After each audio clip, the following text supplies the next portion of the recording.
Alors, bonjour Vincent. Alors, tu as participé hier au duathlon paralympique dans la catégorie. Tu as un problème à une jambe. Et qu'est-ce que tu as pensé de la course et du circuit?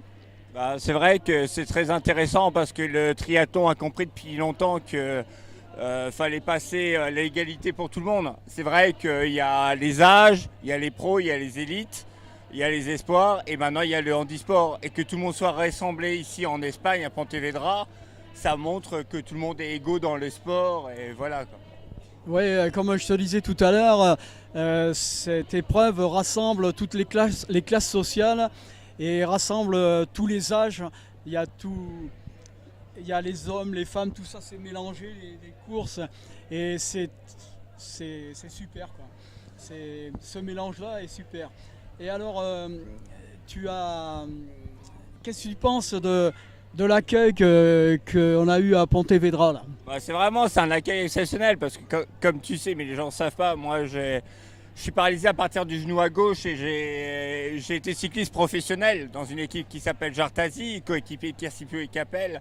Et c'est vrai que l'esprit triathlon et l'esprit de l'Espagne, c'est vraiment un accueil exceptionnel. C'est vrai que j'ai beau connaître beaucoup de pays comme toi, c'est vrai que on a un plaisir, on rencontre tout horizon, tout âge et toute histoire. Ouais. Chaque athlète a une histoire totalement différente qui nous rassemble. Toutes les générations sont là. Et comme on est fait pour vivre ensemble, c'est bien qu'il y ait toutes les générations. C'est ce qu'on devrait voir dans le professionnel, dans toute association, on devrait voir toutes les générations. Parce que chaque génération a quelque chose à apporter à l'autre. On est capable de s'enrichir avec des petits et s'enrichir avec des anciens. Et qu'est-ce que je voulais dire? L'accueil Pontevedra, tu le classerais comment dans toutes les épreuves que tu as pu disputer dans les pays? Qu'est-ce que tu mettrais en numéro 1 comme organisation?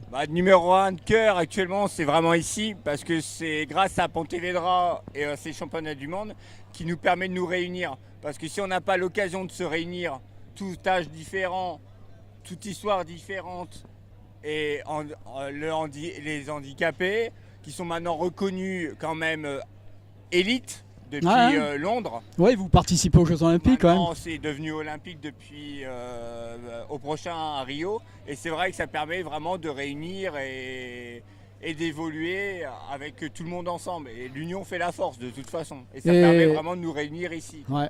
Et ce que j'ai remarqué, c'est que hier, j'ai suivi votre course et j'étais aussi à l'arrivée. La tribune était pleine. Ouais, et c'est rare de voir ça parce que dans certains pays, les handicaps, on s'en occupe pas. On est mis de côté souvent, malheureusement. Ouais. Et alors que là, il y avait du monde pour toutes les courses, quoi. Y compris ce matin où on partait en sprint à 8h30. Du monde sur tout le parcours. Puis le temps était là. Alors après ce mauvais temps, on a eu du beau temps. Et aujourd'hui, on est gâtés. Voilà, et qu'est-ce que tu... c'est vrai qu'ici on se sent plus fort parce que l'union fait la force, comme on le dit. Ouais. Et c'est vrai, on se sentait vraiment pas seul. Moi, j'ai couru avec tout le monde autour de moi. Ouais. C'est vrai qu'on s'était vraiment pas seul sur l'événement. On a partagé ça, l'union fait la force. Et et je dirais que le fait d'être très bien accueilli joue dans la performance. Voilà. C'est-à-dire que on court parce qu'on est bien dans sa peau parce que l'accueil a été très bon, quoi. Et donc, il y a les encouragements en plus. Mais tout cet ensemble-là fait que ça sera une course qui restera dans les annales. Là. Voilà. C'est sûr, parce que quand on se sent bien, le résultat arrive forcément. Ah ouais. Voilà. C'est très bien. Voilà. Merci bien à tous et merci. Merci à vous.